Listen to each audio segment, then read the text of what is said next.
ate ekirala oyinza okuloota nga omufu akusala enjala keya ngwenno gira omufu akusala enjala yaja wakusala yenna aleeta kufa awumanya amagenda go mufu agagongobazizza era zukuka lumbagana amagombe okama katonda ate olikola jjajjaawo yali ataakwagala yali okusala enjala leka kugamba bannange jajja kakeya jajja nakatudde kakeya akasusizza yakakola mu buliwo ne mubutaliiwo jajja njagala amayembe gakunoonya ekyo kifu ati ekirala zokulota ngo yambadde kakondo waza mpaka kati olaba kati omusajja oli gwe batunyumiza waliwo kwolwo gwe batunyumiza yawasa omukazi musajja dokita sigenda kwogera kanisa ye yawasa omukazi omusajja dokita gyali ne kati bwe nja gikubulira ngenda kujjukiza yawasa omukazi ne babagatta bulungi si kawundo kakubye eddirisa olunaku lwe yeegatta naye bwe yamuvaako amagulu n'agawulira nga bagaweta bwe bati nga namuziga kati amagulu malema nga si mulema kuva buto dokita yasoma n'obusawo akola mu ddwaliro wane eddene mu saidi zaawaawo otegedde waawo ensonga bwenti kati aliko kamera yatalabye kati ali ogiraba oba yagitunuzawo esimu ezo gitunulanga etunudde meka obanga etunudde gisimanyibwa Canada bagiwa awo olwamwebakako bw'ati olwamuvaako bw'ati amagulu namuziga kati oyo tosuubira nti mukama tiyamuwaako ku message n'alemerako abamu alemerako ati fenna we studied oyinza okulota nga oyambadde engatto oyambadde kibaliga olabye engatto oyambadde kibaliga sabira nnyo nnyo amagenda kubanga gwe manya toyina gy'olaga wala. xpotv to the world.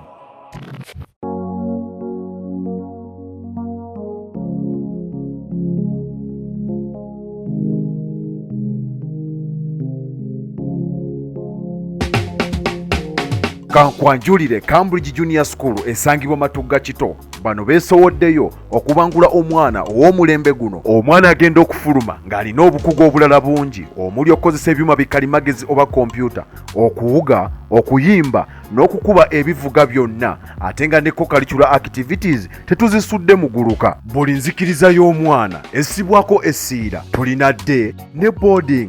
Buli ekikozesebwa ku ssomero omwana akisangako. Abasomesa baffe batendeke tusobola okulabirira omwana wo okumala ebbanga lyonna ne bwe guba mwaka mulamba kusa n'eddekeya eri abannassale. Cambridge Junior School esangibwa Matugga Kito, kilomita emu okuva ku Bombo Road. Okumanya ebisingawo kubira administrator ku 0773 011412 oba kubira director ku 0752 52 Cambridge Junior School, a well for knowledge. God Heals Herbal Medicine bano bakugu mu kujjanjaba endwadde nga bakozesa eddagala ly'obutonde. Bano bali mu ggwanga Uganda, balina offices nyingi ate nga basobola n'okutuusaako eddagala lyabwe wonna w'oba oli mu nkola ya delivery. Osobola bafuna ku namba y'essimu 0706 4923. Bakwireko bagambe enamba nagijjeko expo bagenda kukolako bulungi bakujjanjaba obulwadde buwonere ddala. Endwadde ze tusinga omumanyanga prostate enlargement, waliwo kino ekirwadde kya mu luzungu simanyi, hemorrhoids y'emmeeme, hernia, asthma, ulcer, sinuses, okulumizibwa omugongo ne mu nnyingo, low sperm count, brain tumor, diabetes, fibroids, allergies, syphilis ne PID. So mukwano gwange bakubireko obulamu bwe bugagga. Bakuvumule owone. Pozi mwabalina emikolo abagala ebifaananyi abagala videos ennungi osobola tukubirako ku 0770 944266. Omukolo gwo baguli luddawa tusobola okujja ne tukukwatira ebifaananyi ebirungi ne video ennungi nga tuli mu umbrella emanyikiddwa nga Alpha Media Production. So be bamu ne expo buli wamu w'oli omukolo gwo tusobola okujja netugukwata. Musumba Yesu yebazibu. Amina so mukama yebazibu so. Tusanyuse akabanga akeko nate tuzemu kulabako. Mukama yebazibu.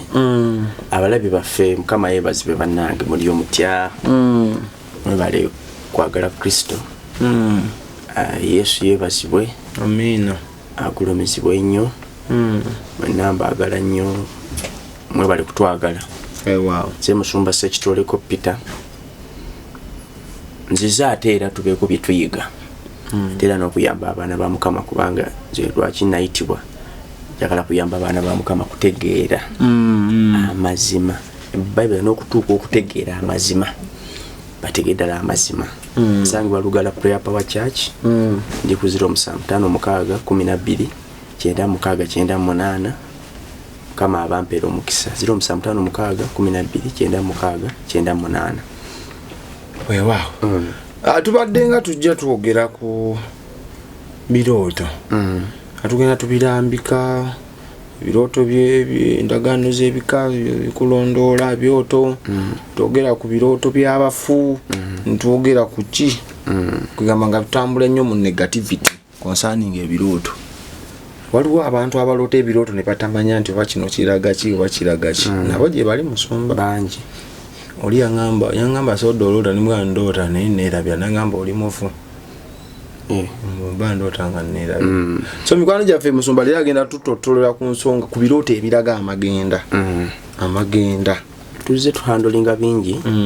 Twatunulako luli ekisembyeyo nti lwaki ekisembye omutwe gwaluga lwaki abafu abalokole baloota abafu. Actually mwino tugoberera towulira intro. Waliwo bakasenda abaguzi. Waliwo entandikwa wano. Entandikwa noga ebya kisamize. No nze Musumba Sekitoleko Peter siri musamize. Wano bayinako abasamize baabwe babamanyi. Sibaffe babeera. Musamize. Tuleetera mweza wa Yesu. So leka kunesitala nga nakye nkusomesa wabula nja kusomesa obuziba bwa Sitaani nabwo butegeere kubanga ngono wangula Sitaani olina sooka mutegeera. Olina sooka kumwetola nawe n'omutegeera. Oleka omuwangula. Nja kusomesa Katonda omutegeere naye nkulagina Sitaani nti wano wekiti Sitaani aba ayaga kukwata aba ayaga wali eri kukwata. Era omutebuko otya. Omuwangule. So katulwalira ebirooto ki ebiraga amagenda. Destiny mu Luzungu. Destiny. Kati ebirooto by'amagenda byonna bikonekitingira nnyo ku ngatto ebisinga. Bikonekitingira nnyo ku ngatto. Amagenda ntegeeza amagenda mu byenfuna, amagenda mu bufumbo, amagenda mu buweereza bikonekitinga nnyo ku ngatto. Oloote ngatto. Kati awo ngenda kulaga zitya. Kati kansoke nkusomere Yobu 18:7. Yobu 18:7. Bannange abatugobera buli wa Sunday Mukama abawa omukisa. Sister Mukisa n'abalala. Waliwo Sister Gift, waliwo Sister Tibuya Morin, bane mwenna. Ne bwe mbasi kutumide namwe abalaba video zaffe ne mu commentinga wano ku expo Mukama abawo omukisa. Yobu 18:7. Yobu. Ebigere ebyamaanyi ge. Binaafundikirwanga. Owulira. N'okuteesa kwe ye kunaamusuulanga. Kunaamusuulanga kati mulimu abantu wano. Nga omubi alaba ng'olina amagenda n'akufundikira. Ng'akozesa bigere. Omuntu bamufundikiza bigere. Ne bana abayola ebigere awo we bagwa. Abayola ebigere, ababba enjala, abayola ebigere, ababba engatto, waliwo abantu abamu nga oyinza okuzuka nga bakusaza enjala. Ebyo bibaako. Mulimu abayola bya Sitaani ebyo babasala. Gwoba tekikuliko kireke. Ne babitwala ne babikoze. Kati abamu agayanga abamu azuka emmese zimulidde ebigere. Tulina Kizito Mayembe eyo mukyale waffe oli ayola ekigere ku mazzi akiyoola. Yani Kizito Mayembe anti bali babiri kuliko Kizito Nawume ne Mayembe. Bonna balogo. Oli mu mutamiivu. Niye oli kabaka mu kuyoola ekigere akiyoola ne ku mazzi. Ye Kizito Mayembe. La hawla sallallahu. Kati so naye ate ngenda bawa akakodyo. Nze tebakyanjola bigere. neba bakiyoddawo ne bwayola lifa bwerere bigwa kolodi uli mugange ati sikati kweganga mu basala daga kabina basala kabina gochi kolodi ate basiba musaba basala kabina na mu kifuba okusinga wamayo bensanga babatadeko omuntu wane no bambi ya kabina bakasala nyira abasamiza abo no bakebera obubina bwa busale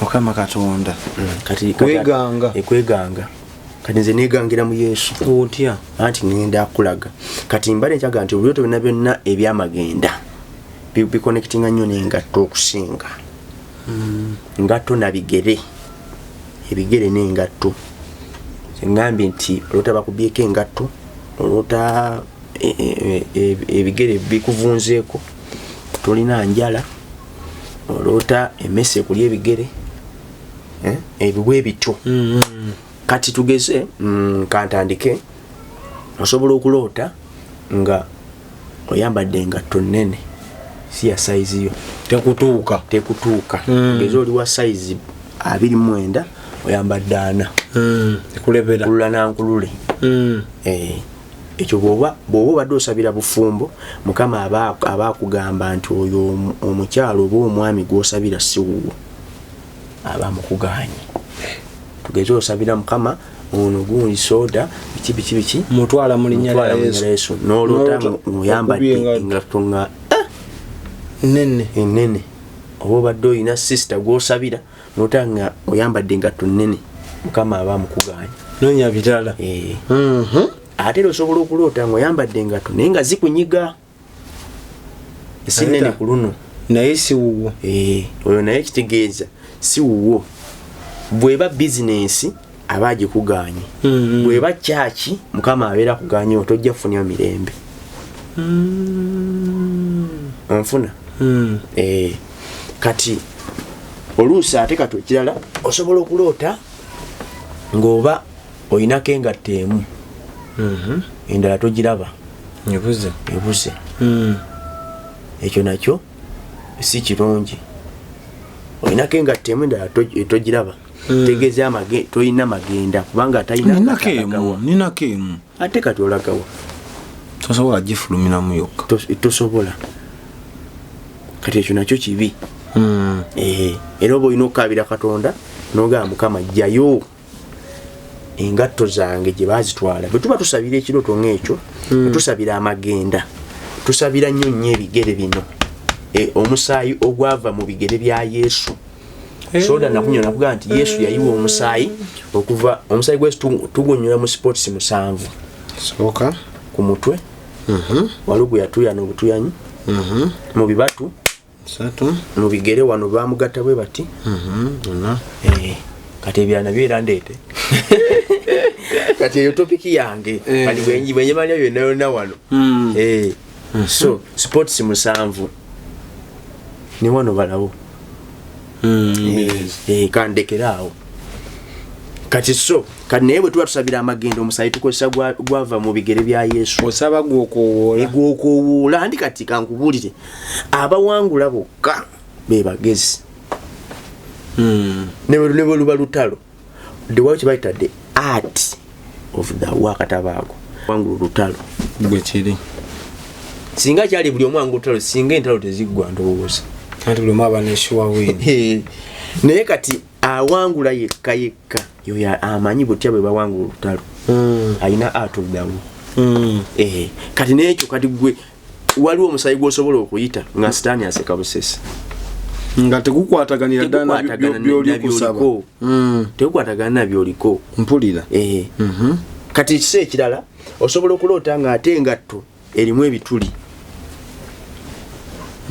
oyambadde engatto naye zirimu ebituli ate olusinga n'okuba mpya nga zirimu ebituli ekyo kitegeeza kikolimo oba olina okuba ekikolimo okuba hardship okuba okusuffering okuba obuzibu nga tompya n'erimu ettuli kikolimu kati bw'oloota ate ng'oyambadde nga tompya ekyo kirungi nga tompya oli mu nga tompya ekyo kitegeeza magenda mapya new direction magenda mapya. Kati ate ekyo osooka otanga otambuza bigere nga ntambula nga tomanyi na gye ziri bare feet. Gwe kitegeeza amagenda ago gakubulako dda. Badde manyi kye n'ekigero lukye nnina. Kati soda omuntu w'ebigere mubuliwo tukize wano mubuliwo omuntu w'ebigero agenda wannyo wewala ate tosobola nakwanguwa kubanga obuyinja bukunyiga wegendeza ebicupa wekola ki ennaku zino ebigere tebirina bikyalaga olali mu nnyumba bataddemu ebigatto obuyanga n'okuswala oswala. Kati ekirala olwota nga oyambadde engatto za black black in color. Black in color, black shoes. Ekyo kitegeeza nakunyonodde dasta. Ekyo kitegeeza olina okusabira amagenda galimu ekizikiza.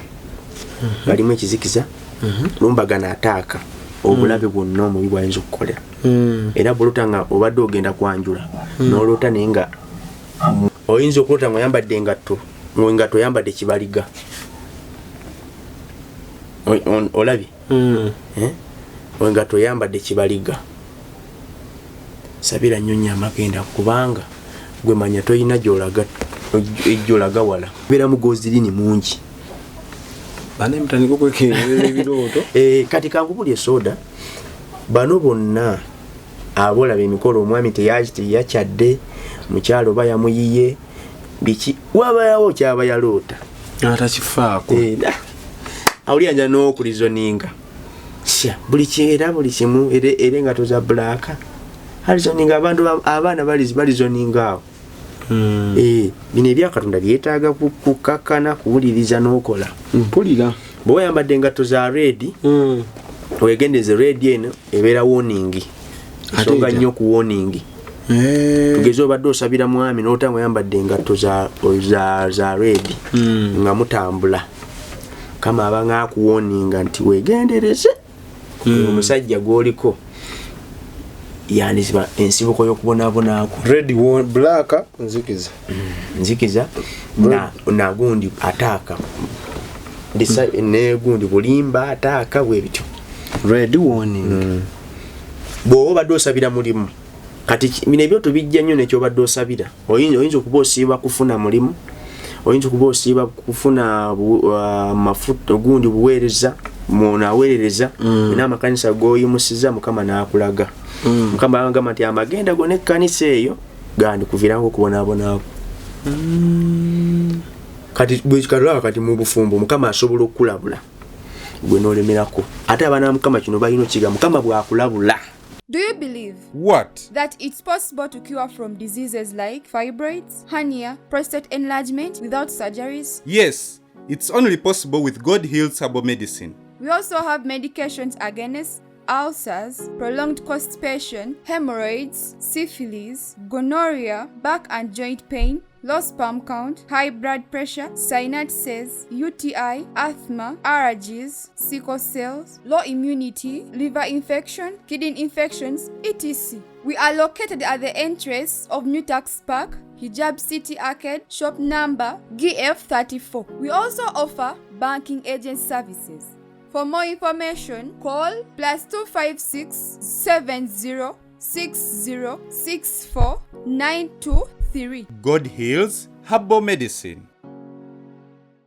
Wazampaka kati olaba kati omusajja oli gwe batunyumiza waliwo kwolwo gwe batunyumiza yawasa omukazi musajja dokita sigenda kwogera kanisa ye yawasa omukazi omusajja dokita gyali ne kati bwe nja gikubulira ngenda kujjukiza yawasa omukazi ne babagatta bulungi sikawundoka ku eddirisa olunaku lwe yegatta naye bwe yamuvaako amagulu n'agawulira nga bagaweta bwe bati nga namuziga kati amagulu malema nga si mulema kuva buto. Dokita yasoma n'obusawo akola mu ddwaliro wane eddene mu side zaawo otegedde waawo ensonga bwenti kati aliko kamera yatalabye kati ali ogiraba oba yagitunuzaawo esimu ezo gitunulanga etunudde mekka kati awo obanga etunudde gisimanyibwa Canada bagiwa awo olwamwebakako bw'ati olwamuvaako bw'ati namuziga kati oyo tosuubira nti mukama tiyamuwaako ku message n'alemerako abamu alemerako ati fenna we studied eyo walembu akisabira ngayo pray for tukuze ekyokulya katonda bwa katonda yasinga okutegera abantu dani ngasisiwe tukuze ekyokulya ebyo ono munyika mu musaayi gwa Yesu kati ebyo mukama bw'aba akuwoninze mwana wa mukama towaliza mpaka katonda yasinga okutusinga okutegeera era Bible mnywa nti God is all knowing ulira gwa kazungu God is all knowing katonda bw'aba akuwoninze tokikaka tolemeza kati oyo soda oyo omusajja waali ku kyaki ne boogendawo ku Sunday nejja oba mbagambe sina lugambo kozi nkajjukidde musumba mbagambeko nedda kaleke ile kintu kinsiibwa kati ekirala oyinza okuloota soda ng'otunda engatto zo mama nyo business mbalo se business nga toyina business otunda tugeze engatto zo zolina mu nyumba sino siri ku kyadduuka otunda engatto zo polira oyinza okuloota ng'oyambadde engatto ng'engatto oyambadde kibaliga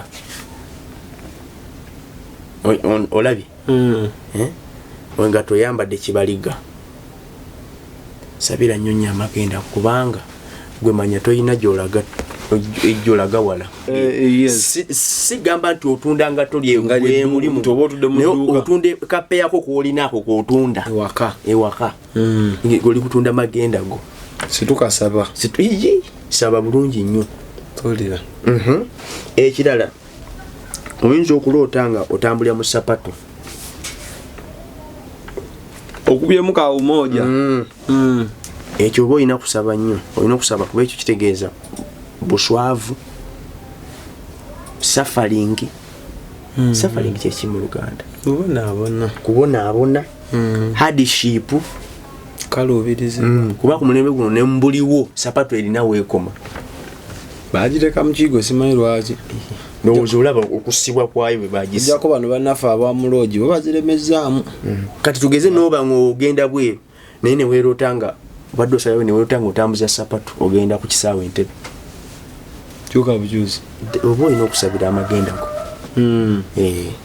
go oyinza okunza okuloota ng'olina engatta empya nnyingi engatta empya nnyingi ekyo weebaze mukama mugeye mukama weebale kubanga ekyo opportunities mukama bakwada opportunities nnyingi endala opportunities nnyingi oyinza okubadde osabira ba destiny helpers kubanga waliwo kye bayita ba destiny helpers abatuyambako ku magenda soda ne kuno ku online wayinza okubawo omuntu nakulagala soda oyo mwagala nnyo akola program nnungi atuleetera ne batusomesa kamu supporting destiny helper nagamba soda mpula wetagaye nkangule soda emotoka obuyongere okubulira enjiri ate mukowoolera nno ddala oyo wekikula bweki oyinza obeera noga kati zenze kine bungamba kusiga mukakamera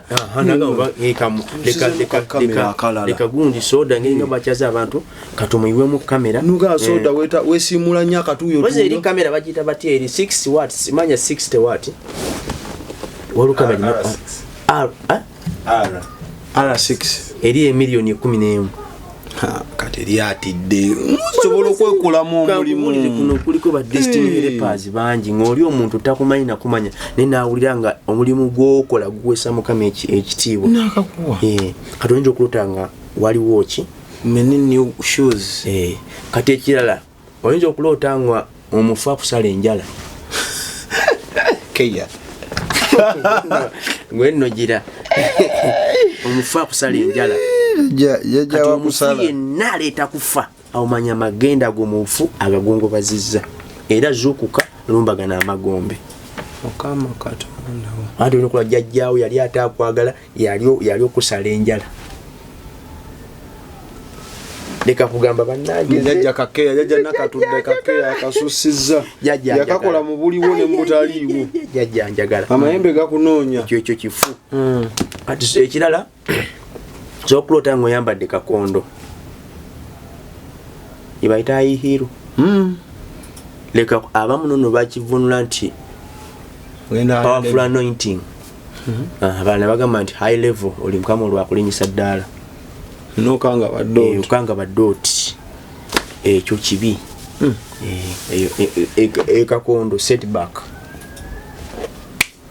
kudda mabega temptations bikemo era omuntu mukyoto ino kulana naye ng'otambula wenokikina dot last mwoyo gwaka oyo kakondo leka kukyewaniamu nti mafuta mangi biki kati ekirala kiki kyesoogedde olowooza bingi ku ngattaawo bingi eri abaloota nga bazise nga yeyazise oloota weeyazise engatto oba oyinza okuloota ng'oyambadde engatto ng'engatto oyambadde kibaliga olabye engatto oyambadde kibaliga sabira nnyo nnyo amagenda kubanga gwe manya toyina gy'olaga wala kubanga omuntu wekibali kuba olumbagana omwoyo w'okuswazibwa olumbagana omwoyo w'okulemererwa kubanga omuntu wakibaliga talina gy'alaga alina lugendo kibaliga n'okuswala wenyini mukuba oswala wano mubuliwo ekirala kiki lijjukizaayo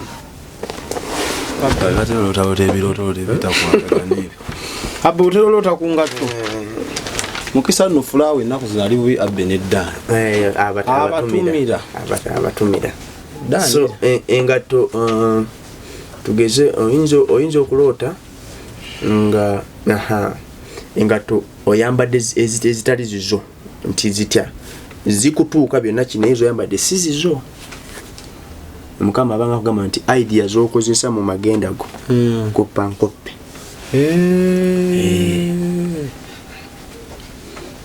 gwe teweyimirizaawo ndowooza ebirooto ebira bajja biteeka mu comment section ebyekuusa ku ngatto n'ebigere ku magenda bajja biteekawo oba kuba ku nnamba yo ya ku 0756129698 mukama abanjagali tweyanziza gwe alabe vidiyo eno n'ogimalako kati gwasigaza ekibuuzo nga kikubobya omutwe tokaayana enamba ya musumba weeri ne comment section weeri commenti nga comment aziyitamu naffe tuziyitamu ansi ejja kujjaawo gye bujjako mukama akutukuumire bye bye.